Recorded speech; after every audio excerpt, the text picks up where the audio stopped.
If you listen to older country music, you'll find no shortage of songs about how great it is to live in the heartland. But not all cities in the Midwest are created equal. There are some places that I wouldn't wish on my worst enemy, like these 7 cities in the state of Indiana. Number 7, Richmond.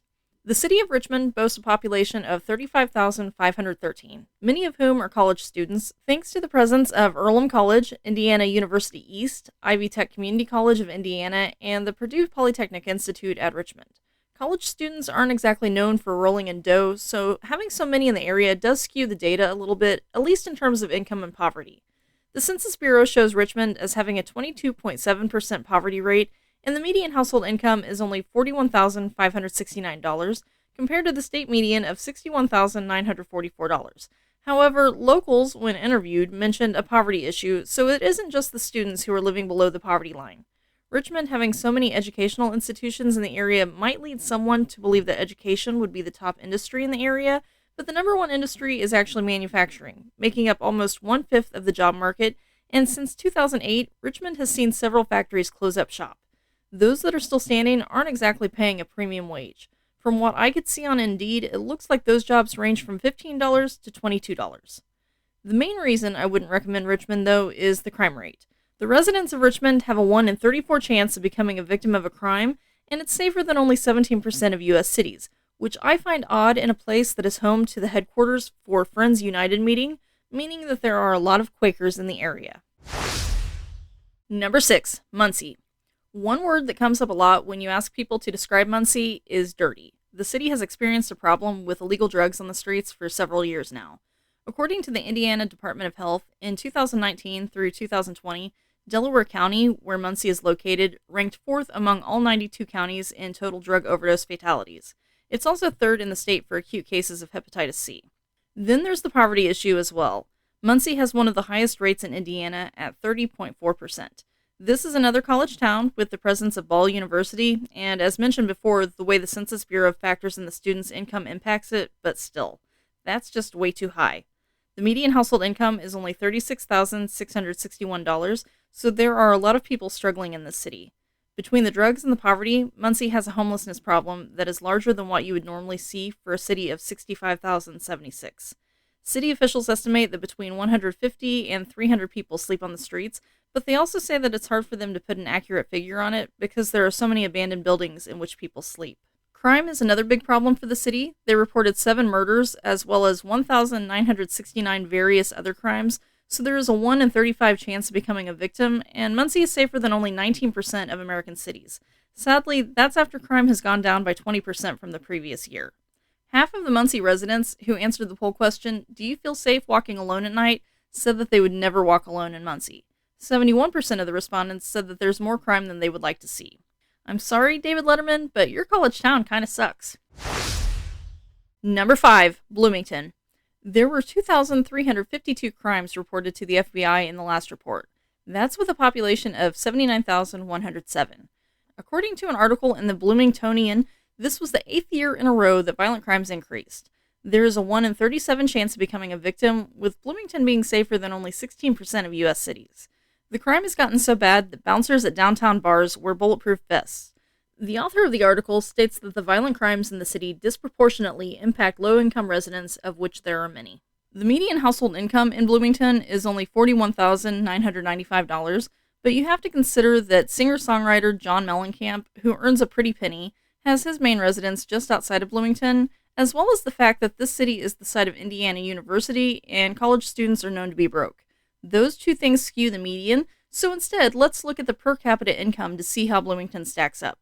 It's $27,089, which is $5,000 under the Indiana per capita income and $10,000 under that of the U.S. Bloomington also has a poverty rate of 32.3%, which is almost 3 times that of the national rate. Education is the top industry, making up 29% of the jobs thanks to the university, so it's sad that there's so much poverty and such low wages in this city. Number 4, Hammond. Do you like violent crime? No? Then Hammond is not the place for you.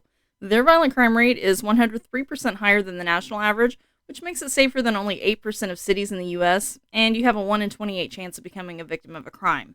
They reported 15 murders, with a population of 76,575, which is just too many for my liking. What about being poor? Not your cup of tea? Well, Hammond has a poverty rate of 21.2%, and the median household income is way below that of the state at just $48,107.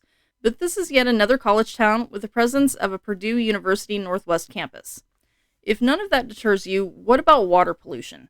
Hammond once had a thriving industrial sector, and many of those companies failed to follow regulations and guidelines, which means that the residents now have unsafe water. In 2019, it was found that drinking water in 7 Hammond schools and 2 other district buildings tested above the U.S. Environmental Protection Agency's lead action level of 15 parts per billion.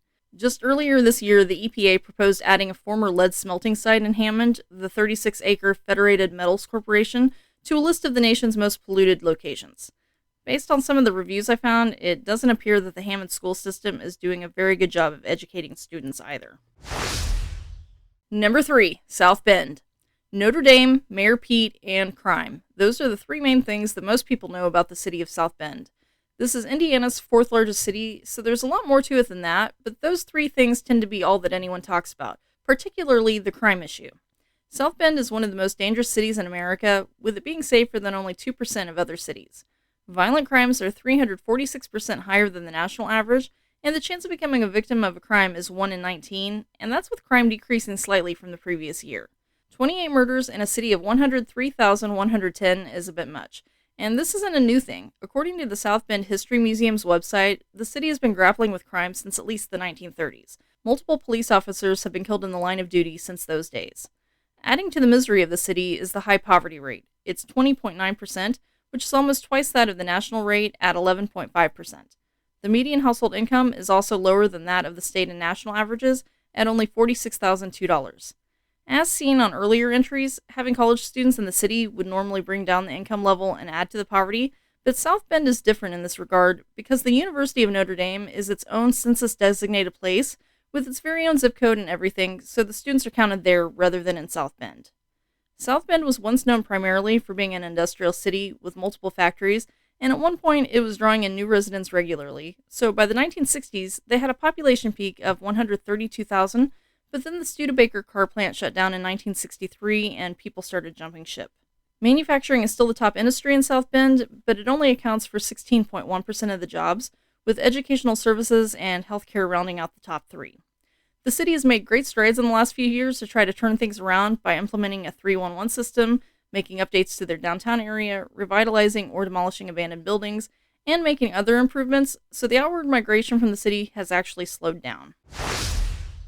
Number 2, Terre Haute. Where I live, I'm able to get the Terre Haute TV station, WTHI, so I see the news about what's going on in the city, and most of it isn't great. This isn't the type of place where the average person would want to live if they had a choice in the matter. There's a major drug problem within Terre Haute for one thing, which contributes to the crime rate. There are major busts on a fairly regular occurrence. The violent crime rate in Terre Haute is 248% higher than the national average, and it's safer than only 1% of American cities, so pretty much anywhere you go in the US will have lower crime. The chance of becoming a victim is 1 in 16, which I think is just too risky to live there. Some of the problems could be tied to a lack of good jobs. Don't get me wrong, there are some to be found, but just not enough for everyone. They do have Indiana State University there, as well as 2 hospital systems, Regional and Union, as well as a federal correctional complex, but they also include Casey's General Stores on their list of largest employers. Low-paying jobs in accommodations and food services and retail make up 25.8% of the job market. 25.9% of the residents fall below the poverty line, and the median household income is only $38,750, so attaining the American dream is out of reach for a lot of people in this area. Number 1, Gary. I doubt it comes as a surprise that I have Gary in the number 1 position on this list. When I think of places that have been left behind, Gary is right at the top. In the 1960s, Gary had a population of over 178,000, but then a few things happened and people started leaving the city. First off, Gary made the mistake of hitching their wagon to one industry, the steel industry. When a city is so heavily dependent on one industry or one company, it can be risky, as the people of Gary have learned the hard way. U.S. Steel employed over 30,000 people in 1970, but by 2015 they were down to just over 5,000 people, in part due to competition from overseas companies in the steel industry. Manufacturing is still the second largest industry in Gary, but it only makes up 14.5% of the jobs. Now, healthcare is in the top spot. Educational services only account for 5.77% of the jobs, probably because Gary has had to close some of their schools. At one point, they had 21 school buildings sitting empty and abandoned, and some of those have had homicide victims found in them. Speaking of homicides, in the last FBI report, Gary reported 57 of them. That's with a population of 67,972, so that's a per capita rate of 76.3 per 100,000 people, which is about 10 times that of the state rate. Gary is safer than only 11% of U.S. cities. This is also one of the poorest cities in Indiana, with a poverty rate of 32% and a median household income of just $34,085. If all of that wasn't bad enough, Gary is located in Lake County, which has the second highest rates of HIV infections in the state, after the Indianapolis area, with 1,288 people living with the disease, for a rate of 128.2 per 100,000 people. There are a lot of miserable people living in Gary with no hope for escaping, which is why they rightfully get my top spot for places to avoid moving to in Indiana. I hope you liked this video. If so, you'll probably like one of these others. If you didn't like it, well, I'm sure you'll tell me all about it. Until next time, I remain stuck in the cornfield.